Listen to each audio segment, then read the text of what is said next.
ইতিহাস, মুক্তিযুদ্ধের ইতিহাস তো সব আমাদের ঘরে না, সবার ঘরেই কিন্তু আছে। পড়ে দেখবেন 16 ডিসেম্বরের এক সপ্তাহ আগ থেকে কিন্তু বাংলাদেশের বিভিন্ন জেলা শহরের পতন ঘটছে এবং পাকিস্তানি সেনারা আত্মসমর্পণ করে এক দিকে কিন্তু বিজয় করতে যাচ্ছে। তারা যখন রাজধানীতে আসছে 16 ডিসেম্বরে, তখন এই বিজয়ের অনুষ্ঠান করে রেসকোর্স ময়দানে তখন আত্মসমর্পণ অনুষ্ঠানটা কিন্তু অনুষ্ঠিত হয়েছে। দেশ স্বাধীন হওয়ার পর বাংলাদেশের বিশিষ্ট চিত্র অভিনেতা, চিত্র নির্মাতা, সাংবাদিক জহির রায়হান নিখোঁজ হয়ে গেল। তিনি মুক্তিযুদ্ধের একজন যোদ্ধা ছিলেন। তিনি মুক্তিযুদ্ধ, সংগ্রাম, লড়াই, বুদ্ধিজীবী হত্যার এই সমস্ত ঘটনার উপরে একটা ডকুমেন্টারি প্রস্তুত করার জন্য তিনি গবেষণার কাজে হাত দিয়েছিলেন। স্বাধীনতার 16 ডিসেম্বরের অব্যবহিত পর তিনি এ কাজে হাত দিয়েছিলেন। দেশের গ্রামে গঞ্জে, নগরে, বন্দরে তন্ন তন্ন করে খুঁজে বিভিন্ন হত্যাকাণ্ডের কারণ, তার তথ্য, তার উপাত্ত, তার প্রমাণ, তার ছবি এগুলো সংগ্রহ করে একটা ডকুমেন্টারি তিনি তৈরি করার জন্য মাঠে নেমেছিলেন। জাতি ভেবেছিল যে জহির রায়হানের ডকুমেন্টারি তৈরি হলে অজানা এই সব ইতিহাস এবং সত্য বেরিয়ে আসবে। অজ্ঞাত কারণে জানুয়ারি মাসের শেষের দিকে এসে জানা গেল জহির রায়হান নিখোঁজ, তাকে আর পাওয়া যাচ্ছে না। আজও বাংলাদেশের সুচিন্তিত রাজনীতি যারা করেন, রাজনীতির উপরে, মুক্তিযুদ্ধের উপরে, বুদ্ধিজীবী হত্যার উপরে যারা গবেষক, যারা বোদ্ধা রাজনীতিবিদ, তাদের কাছে এই রহস্যটি আজও অনাবিষ্কৃত। সেই জহির রায়হানের লাশ পাওয়া যায়নি, তার পরিবারও কেঁদে কেঁদে ফিরেছে। অনেকেই মনে করেন জীবিত জহির রায়হানকে যদি পাওয়া যেত, এই চিত্র নির্মাতা জহির রায়হান সারা দেশে, গ্রামে, নগরে রাজনীতির সমীকরণের ভাজে ভাজে যেসব তথ্য খোঁজার জন্য তিনি অনুসন্ধানী একটা ইনফরমেটিভ করার জন্য চেষ্টা করেছিলেন, ডকুমেন্টারি সহ তাকে যদি জীবিত পাওয়া যেত, তাহলে বুদ্ধিজীবী হত্যার আসল ইতিহাস এই জাতি জানতে পারত। কিন্তু তাকে, এই জাতির দুর্ভাগ্য, তার লাশ, তার সন্ধান, তার সেই ডকুমেন্টারি কোথায়, আজও এই জাতি জানতে পারেনি।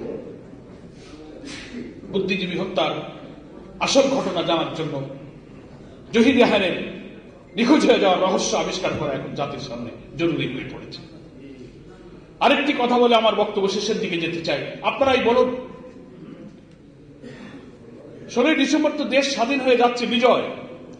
ইতিমধ্যেই আনুষ্ঠানিকভাবে সরোয়ার্দী উদ্যান অর্থাৎ তদানীন্তন রেসকোর্স ময়দানে মুক্তিযুদ্ধের আত্মসমর্পণে যে দলিল স্বাক্ষরিত হল, পূর্বাঞ্চলের যে কমান্ডার ছিল এদেশে পাকিস্তানি সেনার জেনারেল নিয়াজি, আর ভারতের এই কমান্ডের প্রধান ছিলেন জগজিৎ সিং অরোরা। রেসকোর্স ময়দানে তারা আত্মসমর্পণের দলিল যে স্বাক্ষর হয়েছিল সেটা হচ্ছে 16 ডিসেম্বর। তার মাত্র দুদিন আগে ইতিহাস, মুক্তিযুদ্ধের ইতিহাস তো সব আমাদের ঘরে না, সবার ঘরেই কিন্তু আছে। পড়ে দেখবেন 16 ডিসেম্বরের এক সপ্তাহ আগ থেকে কিন্তু বাংলাদেশের বিভিন্ন জেলা শহরের পতন ঘটছে এবং পাকিস্তানি সেনারা আত্মসমর্পণ করে এক দিকে কিন্তু বিজয় করতে যাচ্ছে।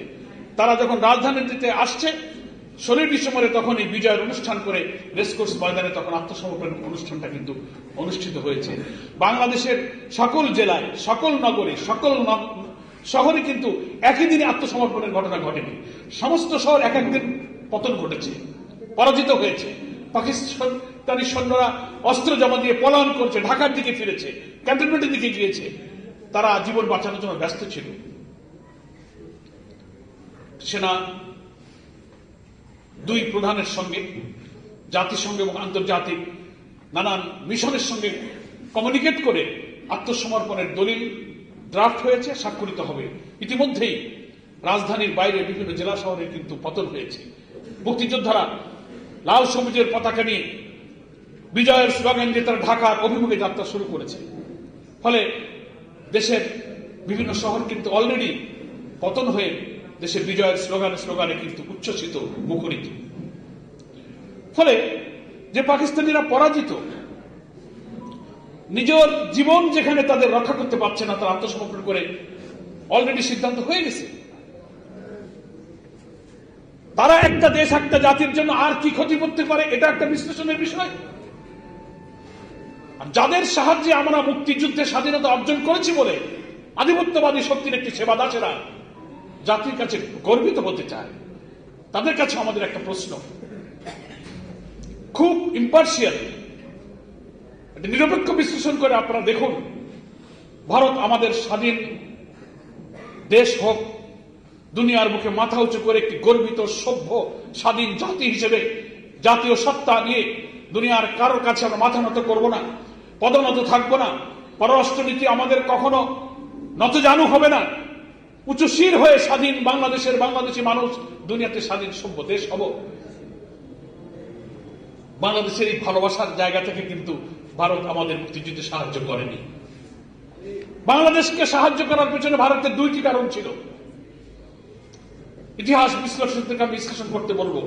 একটা কারণ ছিল এই 1965 সালে পাকিস্তানি সেনাদের কাছে ভারত যে পরাজিত হয়েছিল, পাকিস্তান নামক রাষ্ট্রের কাছে ভারতীয় সৈন্যদের এই নির্মম পরাজয়ের প্রতিশোধ দেওয়ার জন্য বাংলাদেশের মুক্তিযোদ্ধাদের এই স্বাধীনতা যুদ্ধের সুযোগকে ভারত গ্রহণ করেছিল। তারা মনে করেছিল পাকিস্তানি বঞ্চনা বৈষম্যের বিরুদ্ধে বাংলার মানুষ জেগে উঠেছে, বীর মুক্তিযোদ্ধারা অস্ত্র হাতে নিয়ে যুদ্ধ করেছে, বীর বাঙালি অস্ত্র ধরো, বাংলাদেশ স্বাধীন করো। ভারত তখন এই চিন্তা করলো, this is the proper time. 65 সালে পাকিস্তানের কাছে আমরা পরাজিত হয়েছি, এখন এখানে আমাদের ঢুকতে হবে এবং এই পাকিস্তানি বাহিনীকে পরাজিত করে ওই 65 পরাজয়ের গ্লানির প্রতিশোধ দিতে হবে। সেই জন্য তারা সৈন্য দিয়ে অস্ত্র দিয়ে, ভেতরে তাদের এই অসৎ উদ্দেশ্য ছিল, দৃশ্যত মনে হয়েছিল তারা দেশটা আমাদের স্বাধীন করে দিল। এটা ছিল একটা উদ্দেশ্য।